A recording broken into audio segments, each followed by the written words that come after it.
Good morning everyone and welcome back to the Two-Headed Wolf gaming channel and Path of Exile 2 as today I'm gonna be creating a warrior and we're gonna start going through the game together. But I'm gonna do it in a way which you probably haven't seen before and I'm really hoping you're gonna enjoy the idea and that you're gonna learn something from it. It's something which I have tried out before in other ARPGs like Warhammer 40k Inquisitor of Martyr and Last Epoch, and it seems people have enjoyed it, and so I'm gonna try it out in PoE 2 as well, because I feel it's the perfect timing for it. The reason why is because PoE 2 at the moment is in its early version, I would say, where we don't have access to the full story, we only have access to the first three acts, and even though the story is cool, it's incomplete. On the other side, I thought about trying out all sorts of ideas on my own and try to put together some crazy builds, try to discover something really cool.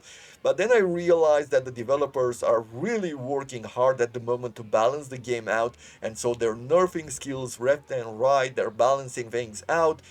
At times they're buffing them, at times they're nerfing them, but somehow that took some wind out of my sail to even start farming for that. And so here is where my idea comes in. What we're going to do is today I'm going to create this warrior and we're going to be spending about half an hour together running a couple of maps and talk about what I'm thinking about doing.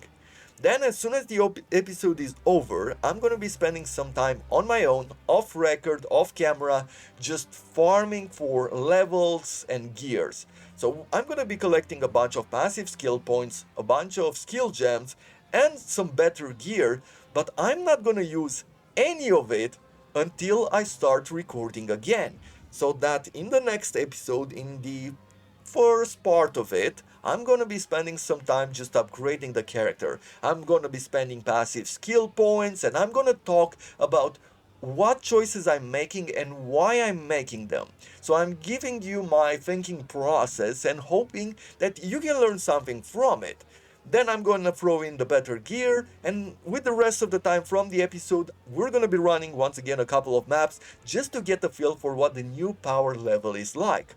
As soon as that episode is done, I'm gonna farm once again. I'm gonna return in the next episode. We're gonna upgrade the character. At times, if I feel like I've made a bad choice, I'm gonna respec. And once again, I'm gonna talk why I'm doing certain choices.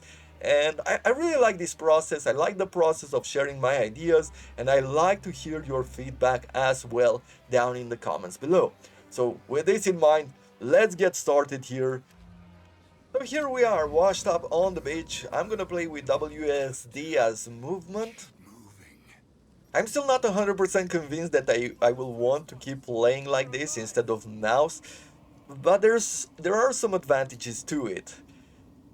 And I love the throwback here to PoE 1 as you start washed up ashore and then you talk to this wounded man and he gets beaten by the zombie. Like the throwback to PoE 1, I think the developers have done a really cool thing to make a connection between people who have played PoE 1 and have loved PoE 1 for a long time.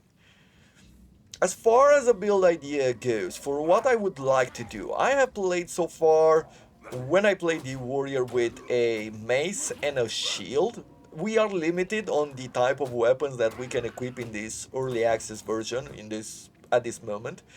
But I've been playing with a mace and a shield, and then at some point I tried to go with the two-handed weapons. I've been having some fun with that, but in the end I went back to using a shield. And what I've been wanting to try out, and I never got around to do it, is actually to go dual wielding. I would like to start with a dual mace, try to go with that sort of build idea. I think I want to go with a armor breaking skill, something which would reduce the amount of armor that enemies have, and I'm hoping that we can make that very efficient. And maybe at some point, since there is such a node, I am going to be equipping two-handed weapons. Like that's what I'm thinking at this point. Once again, I'm not really sure how the build will form in the end, but I'm gonna try to do that. I have no expectations for these sort of build ideas. The only thing which I'm trying to do is make them fun and of course make them work. If we can discover something that is really cool, that is awesome, but I'm hunting for trying out different ideas more than I'm trying to throw in the ultimate builds. I really feel like you can have a lot of fun in PoE, even in PoE 1, if you go outside of the norms, when you're not really trying to min-max everything. Unless, of course, you are really hunting for pinnacle bosses, you are going for the end game. If you have a specific objective in the end game, then definitely go for a really good build. But if not, you can have fun with it. You can have fun putting all sorts of skills together with the support skill gems and everything else, and just try that idea until you hit maps. Maybe run a couple of maps and then create another character. Like, who cares? We have our first skill here, Rolling Slam. If we're going to equip it over here, and let me have the shield on. Actually, I'm not even going to equip the shield because I'm not going to matter. If I'm going to right click here, this is how Rolling Slam is. I've been playing with it. I have a build with it already. I have made a version. I have made a first impressions video and I threw in a few tips right before the honeymoon period for this game was over. Because I really feel like now that the super hype that I started with has gone, I can see things a lot clearer, like what's good about it, what's bad about the game. I can see the monumental task, I would say, at this moment that the developers have to try to try to not only bring in the rest of the content into the game until the release, the full release, but also to balance everything out. Like, it's super crazy the amount of work that they will have to do. But I decided, let me make that video just before I hit the peak of enjoyment and I start to see all the problems with it as well. And so I have done it. I am thinking whether I should be posting it or not at this point, but I don't know. I feel like going with this idea a bit more, so we're gonna have fun with this warrior. We're gonna go dual wielding, and we're gonna try to make a build out of it, and I think that's gonna be a lot more fun than going for impressions video and reviews and all of that. I have gained my first passive skill point, and I guess I'm going to go with 10% increased melee damage for now, just to get that extra power. I feel like early on in the game, focusing on having enough damage is much better than focusing on armor. There's still a lot of value, of course, in building defenses as well, but I don't feel like that is the case for early game. So we're gonna go for 10% increased melee damage. And I wonder where the node is, which will allow us to go dual wielding with two-handed weapons. Let's see, if I write here two-handed, you can wield two-handed axes, maces, and swords in one hand, but it triples the attribute requirements of weapons. So we're gonna need to build a lot of strength in order to do this. And if we want to do that, there's a node here which, not this one, let me see, strength. There are a few nodes which provides us with a lot of strength. It's over here, yeah, 25 strength there. We can get even 15 strength here. There's 5% increased strength, so once we have enough base strength, we can get some multipliers there as well. So we're probably going to go in that direction. At least for the moment, that's my idea. And we're about to fight our first boss. So let's get this show on the road.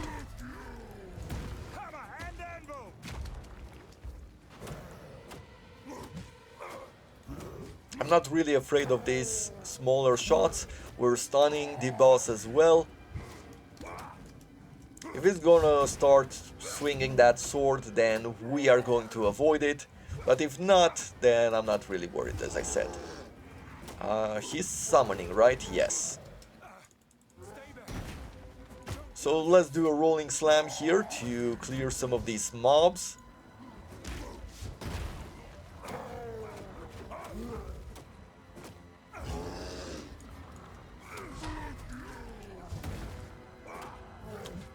And there we have it.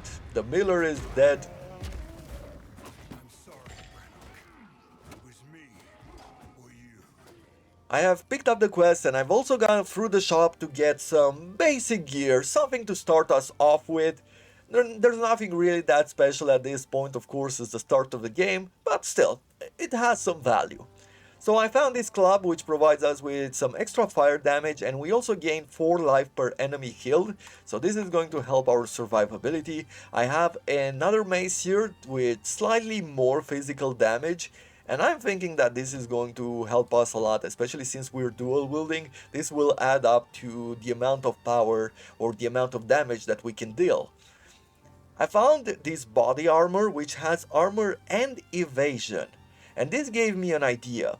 Since we're not running with a shield which has that 26% block chance, right? We cannot protect ourselves from projectiles in that way. Then maybe what we should do is look for gear which has armor and evasion and build upon that, because this will help us avoid projectiles and avoid certain attacks and thus increase our survivability like that. So that might be a layer of defense which we might want to focus on. So we'll throw this on, and what I like the most about PoE 2 is that the weapons and the armors look really good right from the start, especially in comparison to PoE 1. And if you've played the game, you know what I'm talking about. I have some gloves here which will provide us with 2 mana per enemy killed. It's not a whole lot, but I guess it's good to start with. I found a pair of boots which has 10% increased movement speed and some cold resistance. I love movement speed, it will save us a lot of time, especially in farming. And finally, I found a helmet here which provides us with some fire resistance and some armor. So I'm gonna throw that on and we're almost ready to roll out. I'm gonna use this uncut skill gem and we're gonna pick a new skill. And as I'm looking at this, let's see, so Bone Shatter says that we will get +2 to melee strike range, but while dual wielding, both weapons hit with 30% less damage. I don't really like that. We get Earthquake, which will smash the ground, dealing damage in an area, leaving behind jagged ground that slow enemy. Okay. And the jagged ground erupts in a powerful aftershock after a duration, and the aftershock damages the enemy. Yes. Will deal the same damage as the initial impact. Very cool. But once again, while dual wielding, both weapons hit with 30 less damage. Both weapons. I'm gonna take Earthquake, I'm gonna try it out and just see how it works, but I don't think I'm gonna run with skills that reduce the amount of damage that we are doing. I know that they're doing this for balancing reasons, since we are running dual wield here, but still, I would like to have the liberty to do full damage with the 2 weapons that I'm wielding. So let's go forward. I'm going to have Earthquake maybe on the E button, and I'm gonna have Rolling Slam on the right click. Let's just check it out.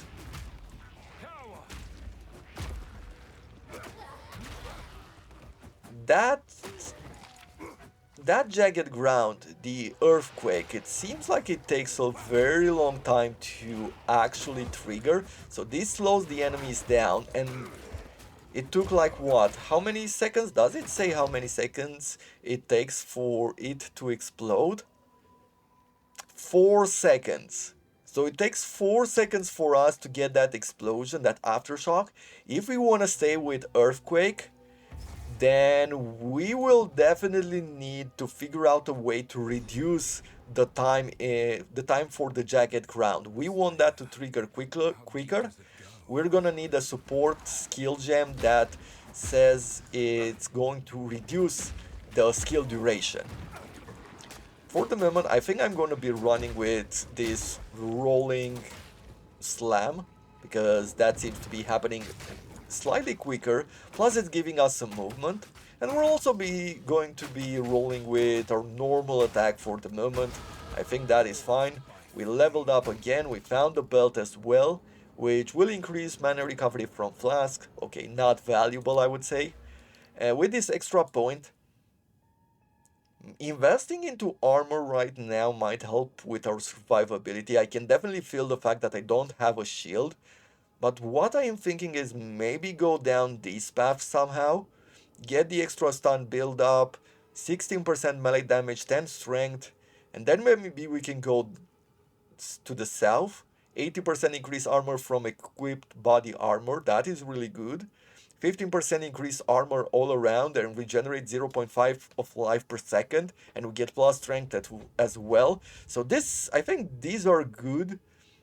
So if I'm going for extra melee damage, I can then go down towards armor. So let's do that. We're hunting for a devourer at this point. It's another boss. I am wondering how it's going to feel this early on, since I don't have a whole lot of power.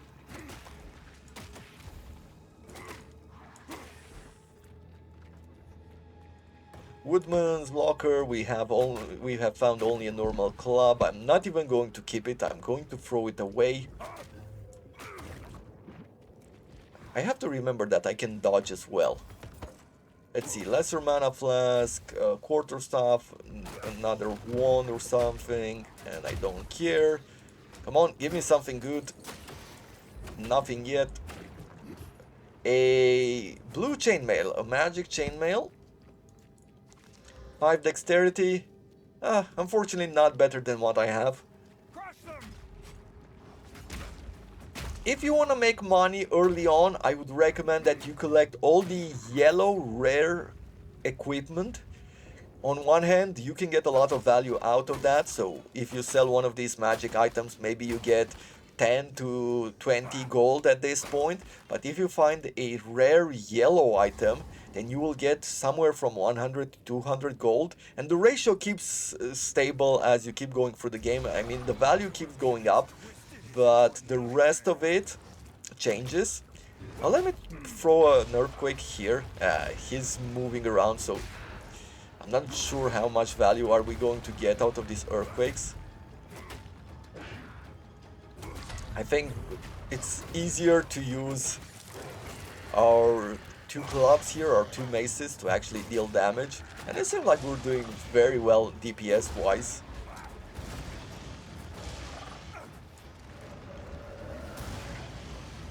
But as I said, if you want to make money, sell that rare equipment.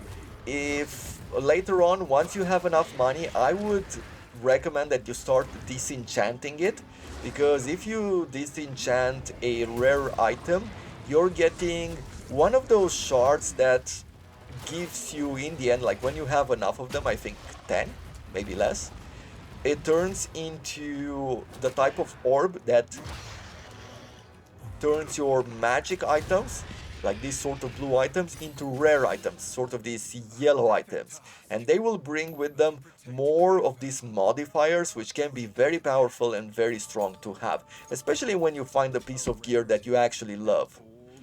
I found another helmet here with armor and evasion, and as I said earlier, I think this is what I might want to do. Like, I might want to go with armor and evasion, and hopefully that is going to bring us a lot of value. We found this amulet, which we can only equip at level 4. It gives us some life regeneration, which is good. Maximum energy shield we don't have. Maximum mana, it's not valuable. Critical hit chance increased by 13%, that's good. Some cold resistance, 8%, that's also good. And an extra 1.4 life regeneration per second. So this is really good at the end of the day to give us some early health. Okay, let's see. We can upgrade a skill to level 2. And I think at this point I'm just gonna go with Rolling Slam to level 2, because I've been liking that more than anything else. Let's go back home. As a reward for killing the Devourer, I received a support gem, and we can use this to upgrade one of our skills even further. Since I've been using the normal mace attack here to do a lot of damage to the boss, I think about upgrading this one first before going into anything else, especially since I'm not sure I'm going to be using these two for long. On the recommended side, the Mace Strike tells us to either Get Fire Infusion, where support attacks gain 25% of damage as extra fire damage, but we deal less cold and lightning damage. That could be an interesting idea if you want to go in the fire direction. Supported skills have a 30% chance to inflict bleeding, that's damage over time, and there's definitely some value there as well. Or support skills grant free rage on melee hit, and rage grants us 1% more attack damage per 1 rage gained to a maximum of 30. So we could get, through multiple hits, we could get 30% more melee damage. That's very interesting. And we can use rage in multiple ways, like we can modify this further in the passive skill tree. But getting outside of the show recommended gems, I am looking at a few other ideas. I think first of all, brutality might be the way to go. Supports any skills that deals damage, boosting its physical damage at the expense of all other damages. So we will not be dealing any more elemental damage or chaos damage, but we will deal 35% more physical damage. That makes this weapon slightly weaker because we will not be dealing that fire damage anymore, but we are going to get a 35% increase, and this is definitely going to be something very valuable later on. On the other side, I'm looking at the idea of execute as well. Supported skills deal 40% more damage with hits against enemies that are on low health, and that's under 35%. I really feel like on this side we could, like, once I hit the enemy with the Dual-Wield, right, I am taking out most of their life, and I will want to capitalize on this high damage dealing attacks. And thus, if we can get them under 35% health, I want that second attack to pretty much kill them. Because if it doesn't, and they get an extra hit on us, then we're going to receive it since we don't have a shield, right? Like, there's a very high chance that we're going to receive a lot of the hits if we let the enemy leave. So we need to destroy them as quickly as we can.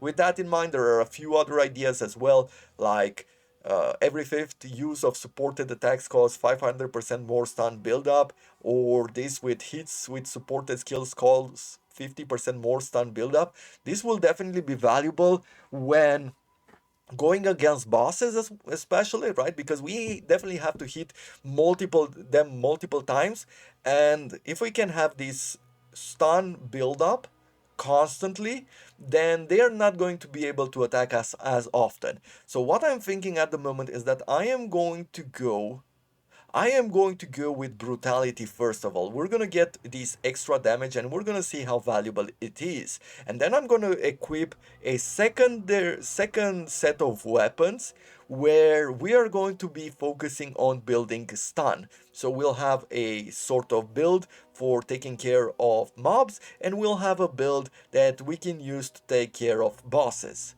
right? And we're gonna have it on the same character, right? We're going to have on set 1 and set 2 here. Like, we can go around and have different skill sets on different skills. It's gonna be pretty awesome. Let's see, like, what is the value of this? 30, and we go to 35, so we do get an increase here in damage even if we lose that fire damage there. Let's go to the north. I feel at this point, if I'm looking on the map, there should be a witch in this first area. Let's see, it's in the Clearfell, right? Yes, so we are in this area. We can find Bear Out the Rotten Pack, and we can also find the mysterious campsite. I don't know if there's anything valuable there, but we're gonna see. We're gonna try it out.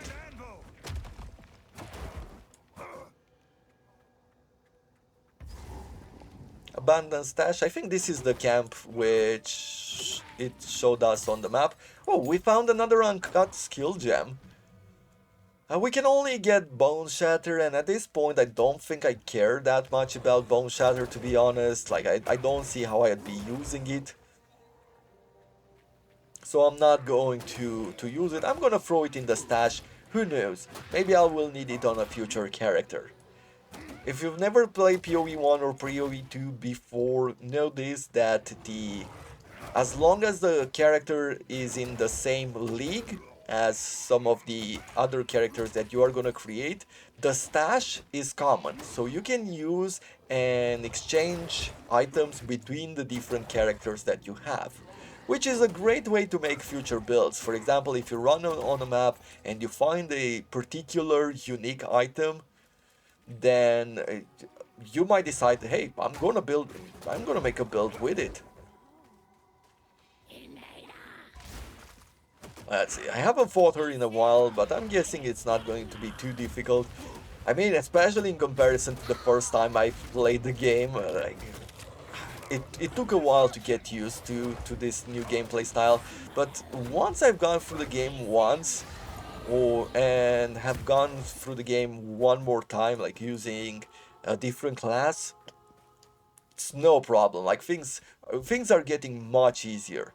We got the head of the Winter Wolf here, so we start with 10% cold resistance, which is really good. Resistances are not as valuable as they were in PoE1, or they're not as necessary. It's not as that they're not valuable, but they're not as necessary. You don't die as quickly as you did in PoE1 when you didn't have your resistances capped. Which, for me personally, I feel like it's a really nice touch, or a good touch, especially right now, since the game is not really well balanced out. With the other skill point, we're gonna go even further with melee damage, so from 35, 36, yeah, not a huge increase at this moment. We really need to focus on building that flat damage first. When you have 100 damage and you get an 8% increase, that is a good number, right? We get 8 damage on top of it all. But at the moment we're going to receive 1-2 points per investment. You know, not super valuable, but what can you do? You have to start somewhere.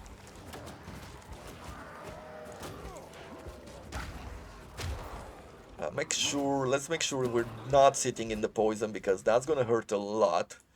We are here. There's another witch which we should be looking for. There's a witch hut, there's the Tree of Souls, and there's the Bramblegast.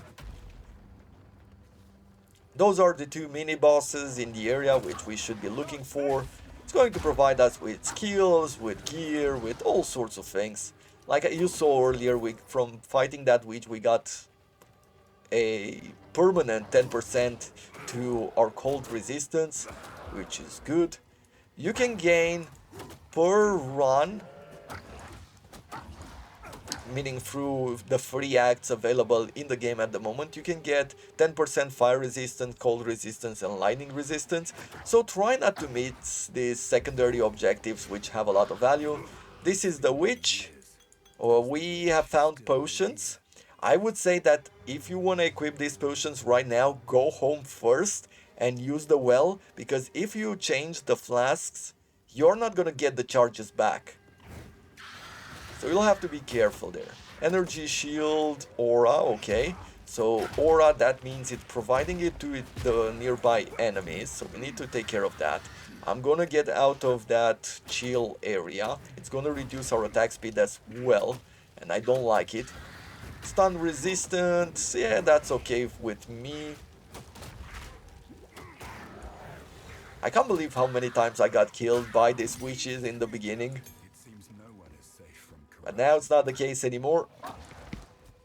Another support gem. I am thinking of going here to the maze.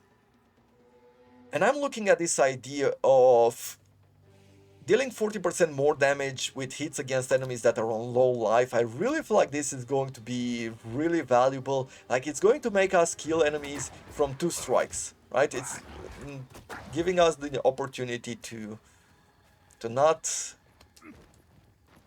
have them take more than 2. Maybe. I'm gonna have to figure it out. This is a test.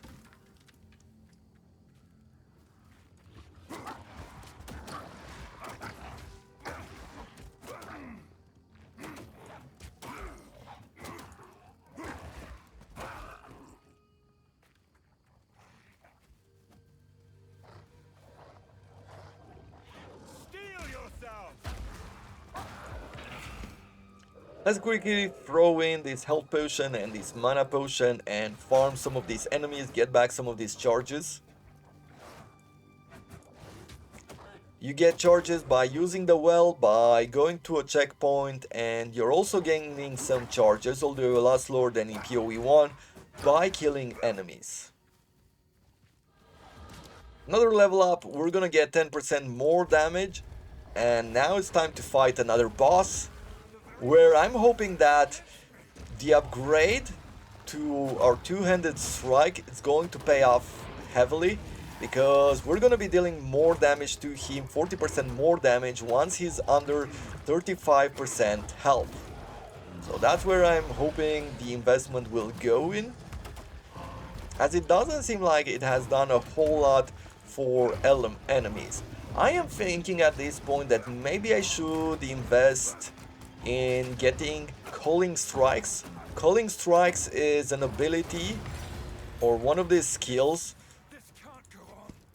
Let's see if I can show it off. This is just a skill gem at level 2.